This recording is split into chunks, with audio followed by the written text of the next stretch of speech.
बाबर बन गए मुगले आजम, साथ में थे फकर जमान। गेंदबाजों में एक तरफ बुमराह तो सामने वाली तरफ थे इमाद वसीम और हसन अली। वेल, इंडिया और पाकिस्तान दोनों ने अपने वार्म मुकाबलों में जीत दर्ज की और दर्ज की एकदम स्टाइल से।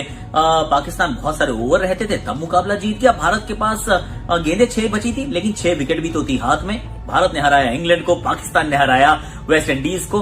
भाई, वर्ल्ड कप की शुरुआत has actually happened on a very sweet note. Warm up मुकाबले, भाई कहानी सिंपल है, if you fail to prepare then be prepare to fail. और दोनों ही टीम्स जो है वो प्रेपरेशन अच्छी कर रही हैं, सुन के लगा अच्छा। उसकी जरा करते हैं बात करूं पाकिस्तान के मुकाबले की। अच्छा इंटरेस्टिंग मुकाबला था और इसमें एक बात समझ में मुझे जो बिल्कुल नहीं आई वो थी कि भाई क्या वेस्ट इंडीज वालों को बताया गया था कि T20 का मैच है, टेस्ट मैच ऐसा खेल रहे थे यार। I just tell you the scores because थोड़ा सा ना माइंड नंबिंग थे कि भाई कर क्या रहे हो। बॉलिंग अच्छी हो रही थी, नो डाउट। हमारा इमाद वसीम ने बड़ी अच्छी बॉलिंग की, शाहीन शुरू में अच्छी गेंदबाजी कर रहे थे, Hasan Ali was absolutely brilliant, मतलब बॉलिंग बहुत अच्छी की है। बट देन मतलब हारिस रऊफ के भी अगर पहले आखिरी के 5 चौकों को छोड़ दो तो बॉलिंग तो उन्होंने भी बहुत अच्छी की। लेकिन लैंडल से 23 गेंदे 18 रन, 6 गेंदों में 2 रन थे आंद्रे फ्लेचर। क्रिस गेल 30 गेंदे 20 रन, 9 रन बनाए 13 गेंदों में रॉस्टन चेज ने। और हेटमायर जिनको एक मौका दिया बाबर आजम ने, I think that's worth mentioning कि इस मैच में DRS नहीं है।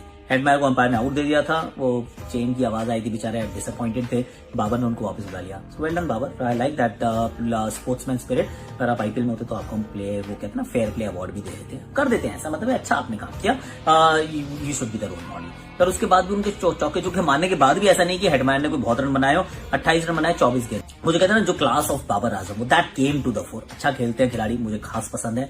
और जो हम बात कर रहे थे कि यार फायर पावर कहां से आएगी, मतलब 50 बनते ही आउट हो गए वो। फिर फकर जमान ने बताया कि मैं अंत तक बैटिंग कर सकता हूं, मैं बड़े शॉट लगा सकता हूं, 3 पे खेलता हूं पर मैं फिनिशर का काम भी कर सकता हूं, which is actually a good thing.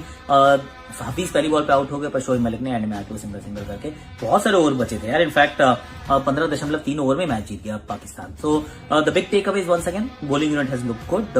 Shaheen थोड़े से महंगे रहे, लास्ट ओवर आपको शायद सोचना पड़ेगी हारिस रऊफ की तरफ जाना है या किसी और की तरफ जाना है, that's another thing that you might think. उसके अलावा इम्पेकेबल बॉलिंग परफॉर्मेंस थी और फील्डिंग में थोड़ा सा बेटर हो सकते हैं, वो हफीज ने भी कैच छोड़ा पकड़ा जा सकता था। और बैटिंग के अंदर of course Babar Azam and Fakhar Zaman were the 2 big takeaways.